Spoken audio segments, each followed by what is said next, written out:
तो Xiaomi का power bank आपको पता है ग्लोबली और स्पेशली इंडिया के अंदर काफी ज्यादा पसंद करे जाते हैं। तो ऐसे में Xiaomi ने अपना नया पावर बैंक यानी Mi पावर बैंक 3 पर लॉन्च कर दिया है, जो देखने को मिला है अब तक का सबसे बड़ा पावर बैंक यानी 30,000 mAh की कैपेसिटी के साथ, और यहाँ पर आपको फास्ट चार्जिंग भी देखने को मिली है। तो आज के वीडियो में देखने वाले क्या कुछ आपको फीचर्स देखने को मिले हैं पावर बैंक के अंदर, इंडिया में कब तक देखने को मिलेगा, कितनी प्राइसिंग पर आएगा, इन्हें आपको A to Z इन्फॉर्मेशन मिलने वाली है, तो ध्यान से देखते रहना। बाकी बिल्कुल जल्दी साथ दिला दो। आगे बढ़ने से पहले अगर चैनल पर नए हो तो सब्सक्राइब करने के बाद बेल आइकन ऐसे दबा देना ताकि फ्यूचर के अंदर कोई इंपॉर्टेंट अपडेट आप मिस ना कर दो। खैर अपने मुद्दे पर आ जाते हैं, बात करते हैं पावर बैंक के बारे में ही। तो ये नया Mi पावर बैंक 3 आपको देखने को मिला है सबसे बड़ा पावर बैंक, क्योंकि इसमें आपको देखने को मिली है 30,000 mAh की बड़ी कैपेसिटी।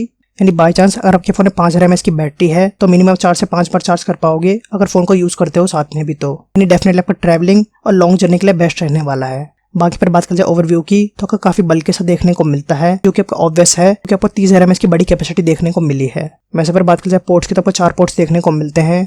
2 देखने को मिलते हैं नॉर्मल USB-A, एक USB-C टाइप और एक माइक्रो USB। बाकी और बात कर जाए इनपुट आउटपुट की, तो जो आपका USB-C टाइप है और USB-A है यानी बड़े वाला, उनमें आपको देखने को मिलता है 18 वाट का आउटपुट, यानी अपने मोबाइल को 18 वाट की फास्ट चार्जिंग से आप चार्ज कर पाओगे। और यहाँ पर बात कर जाए इनपुट की, यानी पावर बैंक को कितना तेज चार्ज कर पाओगे, तो जो आपका C टाइप है उसमें 24 वाट सपोर्ट करता है और जो आपका माइक्रो USB है उसमें 18 वाट सपोर्ट करता है। और अगर आपके पास है Xiaomi का 30 वाट का फास्ट चार्जर, तो ये पावर बैंक आपके 7.5 घंटे में फुल चार्ज हो जाएगा। यानी आपको काफी कॉम्प्लेक्स देखने को मिलता है इनपुट आउटपुट का सिस्टम, बट खैर आपकी एक बात है कि बड़ी कैपेसिटी बेहतरीन फास्ट चार्जिंग के साथ आपका बेस्ट पावर बैंक रहने वाला है बड़े सफर के लिए। वैसे पर बात करते हैं इंडिया लॉन्च की, तो आपका Redmi Note 9 या फिर Redmi 9 के साथ आपका एक्सपेक्टेड है कि देखने को मिलेगा यानी जून के एंड या फिर जुलाई के अंदर, और प्राइसिंग आपकी एक्सपेक्टेड है कि 1700 से 1800 रुपए देखने को मिलनी चाहिए। वैसे एक चीज आप कमेंट्स के अंदर जरूर बताना कि मैक्सिमम कितने हजार तक देना चाहोगे इस पावर बैंक के लिए, अभी कौन सा पावर बैंक आप यूज कर रहे हो। बाकी अगर जैसी कोई अपडेट आती है आपको मिल ही जाएगी, उसके लिए बेल आइकन ऐसे दबा देना। इसके लिए रिक्वेस्ट बस एक छोटी सी लाइक जो कर देना से बिना भूले, आपका लाइक और शेयर करने से मेहनत सफल जाती है वीडियो बनाने की। इसके लिए बाकी वीडियो पर जाकर देखो, लाइक कर दो, दबा दो।